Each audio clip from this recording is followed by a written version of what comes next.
Oasis started 2 years ago without really a plan. We had no idea really where we were going. We just noticed that there were a big percentage of the kids, young adults, who had gone through our schools, who were no longer staying in their schools, staying in our churches.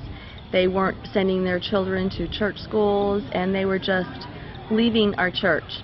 2 years ago, at a meeting that we had here, we sort of interviewed them. What would you like to see?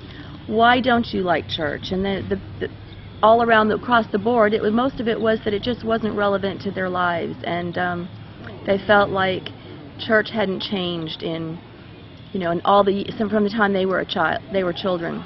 There was about 10 of us, friends of mine, who shared the same passion, and we met for several weeks and decided that we were just going to step out, and faith, a building became available right in the center of town, which is really where we wanted to be, where the main population of our town was.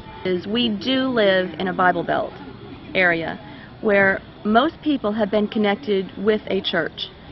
Well, after meeting, we decided that we would just open up the doors to the community, separate ourselves from the main church, which was a large church in our small community, but that sort of it was stereotyped, and people thought maybe we were a cult or whatever.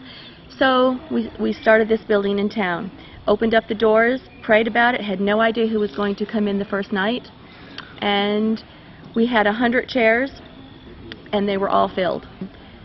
That kept on going that way. We just invited the community in.